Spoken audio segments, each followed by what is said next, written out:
Buat orang seperti Surya Paloh, uang sudah bukan lagi sesuatu yang punya nilai buat dia. Modernis, hasil survei ternyata jebakan. Surya Paloh diyakini akan meninggalkan Anies Baswedan.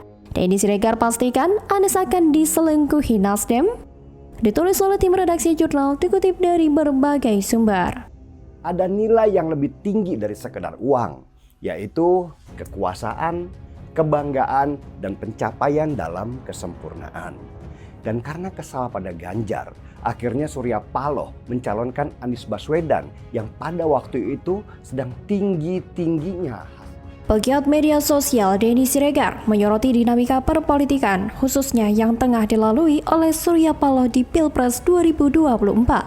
Dirinya mengatakan politikus senior tersebut tengah memutar otak untuk menyelamatkan partainya jelang pesta demokrasi.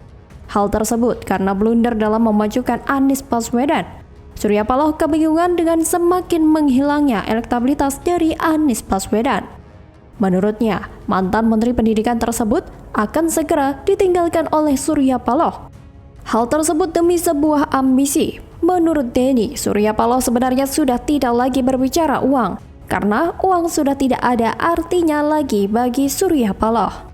Ada nilai yang lebih tinggi dari sekedar uang, yaitu kekuasaan, kebanggaan, dan pencapaian dalam kesempurnaan. Selama berdirinya Surya Paloh dan Partai Nasdem miliknya hanyalah berperan sebagai pendukung calon saja, bukan pengusung.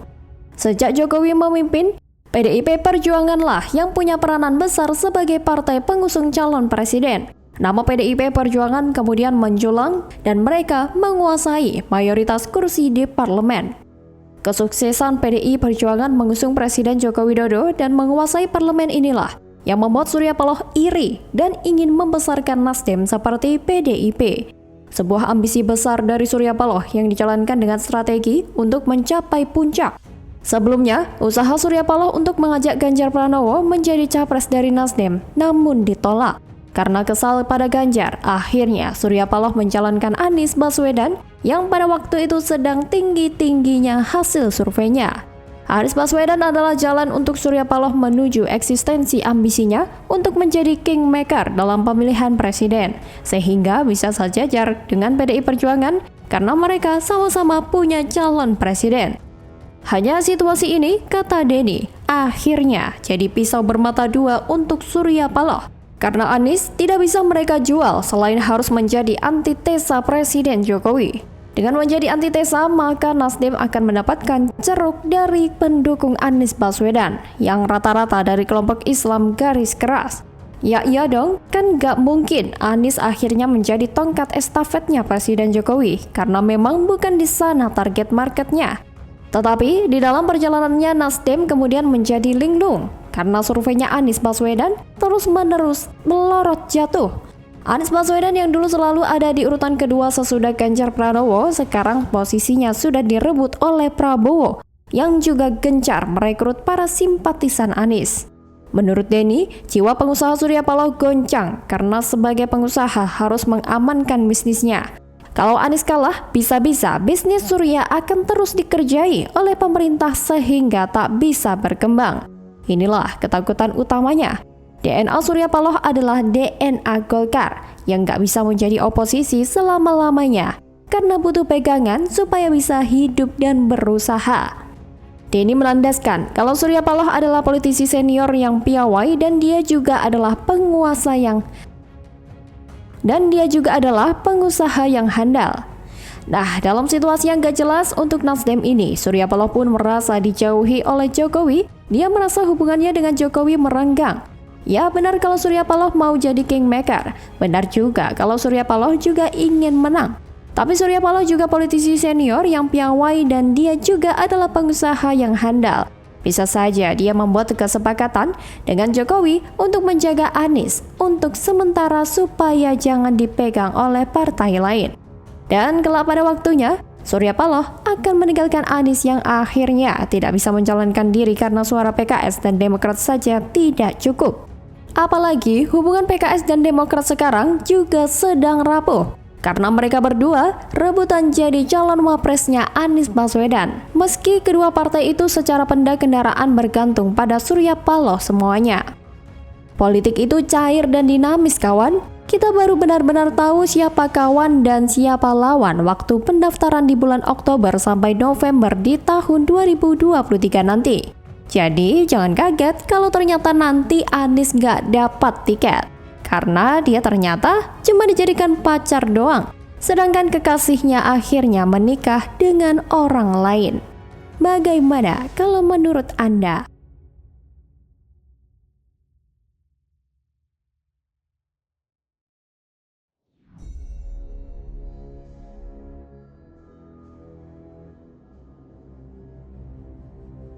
Yang menimbulkan pertanyaan serius mengenai sumber harta yang bersangkutan. Terbongkar, Anies ketahuan belum melaporkan harta kekayaan usai tak lagi jabat Gubernur Jakarta. Kadrun serang Kemenkyu, tapi junjungan lu malah belum lapor kekayaan, nambah banyak ya. Ditulis oleh tim redaksi jurnal dikutip dari berbagai sumber. Kekayaan Anies Baswedan meningkat 2 kali lipat setelah menjabat sebagai Gubernur DKI Jakarta Jika selama dirinci, 3 tahun. total harta Anies terdiri dari tanah dan bangunan senilai 14,7 transportasi dan mesin sejumlah 550 juta dan harta bergerak lain senilai 1,36 miliar rupiah. Anies Baswedan belum melaporkan harta kekayaan usai tidak lagi menjabat sebagai Gubernur DKI Jakarta, seperti dilansir dari unggahan Twitter Buya Eson @emerson_yunto. Anies terakhir melaporkan harta kekayaan pada 31 Desember 2021. Buya Eson pun mengingatkan Anies untuk jangan lupa lapor ke LHKPN. Buya pun melanjutkan bahwa dasar hukum kewajiban pejabat untuk melaporkan harta kekayaan diatur dalam Undang-Undang Nomor 28 Tahun 1999. Dalam pasal 5 Undang-Undang menyebutkan sejumlah kewajiban penyelenggara negara, di antaranya melaporkan dan mengumumkan kekayaan sebelum dan setelah menjabat. Dan setelah 3 bulan tidak lagi menjabat, Gubernur DKI Jakarta Anies Baswedan harusnya melaporkan harta kekayaannya. Namun jika dilihat dari data LHKPN, Anies belum melaporkan hartanya setelah ia tidak menjabat sebagai Gubernur DKI. Jika dilihat dari data LHKPN, harta kekayaan Anies Baswedan mencapai 10 miliar rupiah. Dan terakhir melapor 31 Desember 2021. Hal ini tentu sangat mengejutkan, karena beberapa hari terakhir banyak kadrun ramai-ramai menghujat harta pejabat pajak Kementerian Keuangan. Tapi ternyata Anies Baswedan, junjungan para kadrun, belum melaporkan hartanya sejak awal tahun 2022. Gile bener. Dan yang paling parah, kadrun-kadrun koplo menghakimi Kementerian Keuangan bahwa banyak pejabat pajak menggunakan jabatannya untuk tidak bayar pajak. Inilah busuknya Anies dan para pendukungnya koar-koar soal keadilan, tapi dirinya sendiri yang tidak berkeadilan.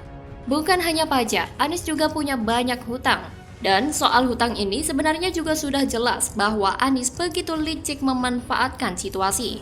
Dan yang jelas hutang janji-janji kampanye Anies tidak ada yang dilunasi. Dan tidak akan mungkin bisa memenuhi janjinya juga kalau seandainya Anies berhasil jadi presiden. Dan mereka yang dekat dengan Anies semuanya bisa dimanfaatkannya. Maka para relawan seperti Rocky Gerung, Noel, Novel Bamukmin, dan lain-lain kelak bisa jadi ia akan kecewa berat. Pasalnya Noel dan kawan-kawan akan dimanfaatkan Anies. Tapi baguslah orang-orang tidak punya pendirian dan mau dikibulin memang cocoknya berada di barisan para kadrun. Kadrun itu kan mau saja dikibulin oleh Anies. Lihat saja para pendukung Anies banyak yang kecewa. Ada banyak orang-orang yang terlibat dalam memenangkan Anies di Pilkada DKI 2017 saat bermasalah masalah hukum. Mereka pun tidak diperhatikannya. Bahkan seperti Rizik Syihab pun menjadi orang yang sangat vital dimanfaatkan oleh Anies. Dan sebenarnya para kaum radikal itu juga secara tidak sadar sedang dimanfaatkan oleh Anies. Karena mereka dungu, maka mereka tidak menyadari hal itu. Malah dinilainya sebagai memperjuangkan Islam. Duh, Yohanis makhluk paling licik. Memang Anies dan Nasdem Surya Paloh ingin saling memanfaatkan. Maka disinilah adu kelicikan bisa terjadi. Sayangnya di sini Nasdem bakal mengalami kerugian banyak. Sedangkan Anies malah untung. Tanpa modal, nama Anies bisa digaungkan namanya masuk dalam bursa capres. Benar-benar licik ya. Jika Anies adalah orang yang mudah melanggar omongannya alias munafik, maka para pendukungnya pun bisa jadi adalah orang-orang yang munafik juga. Mungkin banyak di sana para kadrun yang tampak religius, tapi ternyata kelakuannya kayak roh halus yang sangat menyeramkan. Para pendukung Anies mengikuti junjungannya. Jika Jokowi diikuti oleh orang-orang yang mau bekerja, beda halnya dengan Anies. Anies diikuti oleh mayoritas orang-orang yang kalau bukan dungu, ya pecinta kardus seperti PKS. Dan mungkin juga si Noel jika sampai Anies jadi presiden. Sungguh Indonesia telah mengambil keputusan yang salah. Dan ini artinya di Indonesia masih banyak orang yang sangat bodoh. Indonesia akan hancur-hancuran. Banyak bisnis yang akan dikuasai oleh para bohir di belakang Anies, termasuk si Chaplin kan? Bagaimana kalau menurut Anda?